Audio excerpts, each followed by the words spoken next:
सचिन तेंदुलकर का आज 50वां जन्मदिन है, तो उन्हें ढेरों शुभकामनाएं और बधाई। और आपको बता दूं कि आज मैं सचिन तेंदुलकर से जुड़ी कुछ कहानियां आपको सुनाऊंगा। लेकिन पहले आपको बता दूं कि आप देख रहे हैं न्यूज़ बाइस्कोप और मैं हूं राकेश रंजन। सचिन तेंदुलकर बचपन में जाते हैं, जो उन्होंने मेहनत की है, जो ये उन्होंने रिस्पेक्ट पाया कि लोग उन्हें क्रिकेट का भगवान कहने लगे, तो वो यूं ही नहीं आता है।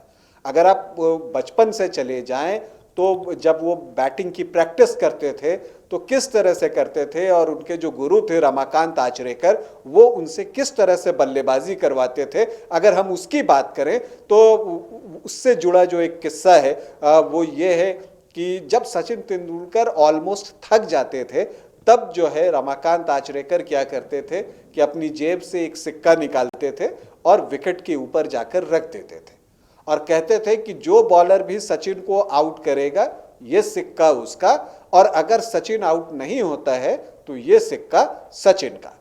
और आपको बताऊं कि ऐसे 13 सिक्के सचिन के पास आज भी हैं, तो जिसे वो बहुत बड़ा अपने लिए मेडल मानते हैं, उपलब्धि मानते हैं। तो इस तरह की प्रैक्टिस थी। जब उनकी हम बैटिंग की बात करते हैं, उनके डिसिप्लिन की बात करते हैं, तो मुझे वो सिडनी का टेस्ट मैच याद आता है जहां उन्होंने डबल सेंचुरी लगाई थी, 241 रनों की वो पारी थी। तो उस पारी के दौरान, चूंकि उससे पहले की कुछ पारियों में वो outside the of stick cover drive लगाते हुए विकेट के पीछे लपके गए थे, तो उन्होंने एक ऐसी पारी खेली जिसमें उन्होंने ऑफ साइड में स्ट्रोक ही नहीं लिया, कवर ड्राइव खेला ही नहीं, सिर्फ ऑन साइड पर ज्यादा रन बनाए, और उन्होंने इतने रन किए, डबल सेंचुरी की, 241 रन बनाए। तो ये बताता है कि वो बैटिंग में कितने डिसिप्लिन थे। और फिर वो शारजाह की पारी बिल्कुल उससे विपरीत, जबकि वो सैंड स्टॉर्म आया हुआ था, ऑस्ट्रेलिया से मुकाबला था, और जो उन्होंने बैटिंग की थी तो एक अलग तूफान उन्होंने वो लेकर आ गए थे उस मैच में। तो सचिन का ये करिश्मा है, उनके अलग अलग रूप हैं।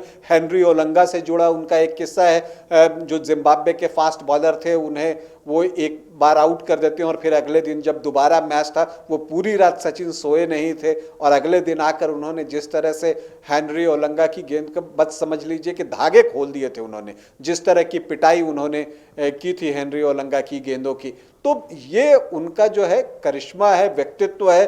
अगर शेन वॉर्न ये कहते थे कि मेरे सपनों में आकर मुझे डराता है, उससे आप अनुमान लगा सकते हैं कि सचिन जो है जब पिक पर होते थे और जब बैटिंग कर रहे होते थे तो उनका क्या रिस्पेक्ट था अपोनेंट टीम के खिलाड़ियों के बीच में भी, वो आपको मैं बताने की कोशिश कर रहा हूं। इसके अलावा आपको एक और बात बता दूं कि सचिन तेंदुलकर की तो पूरी दुनिया फैन है, लेकिन खुद सचिन तेंदुलकर किसके फैन थे बचपन में पता है? वो कोई क्रिकेटर नहीं था, वो थे टेनिस के धुरंधर जॉन मैकेनरो।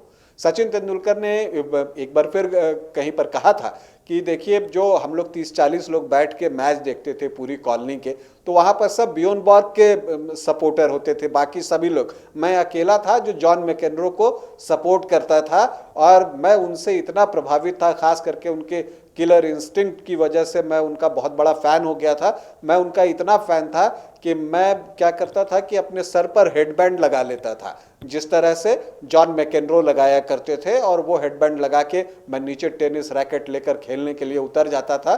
और मैं चाहता था कि लोग मुझे जॉन मैकेनरो के प्रतिरूप के रूप में याद करें और मुझे मैक कहें, तो वो मैक कहलाना पसंद करते थे, वो मैकेनरो का मैक था। तो ये सारी चीज़ें जो है सचिन तेंदुलकर से जुड़ी हुई कुछ कहानियां थी जो मैंने आपको बताने की कोशिश की। उम्मीद है आपको पसंद आई होगी। सचिन तेंदुलकर का आज 50वां जन्मदिन है। उन्हें एक बार फिर से उनके जन्मदिन पर हम ढेरों शुभकामनाएं देते हैं न्यूज़ बाइस्कोप की ओर से। बहुत बहुत बधाई। अभी के लिए इतना ही, इजाज़त दें, नमस्कार।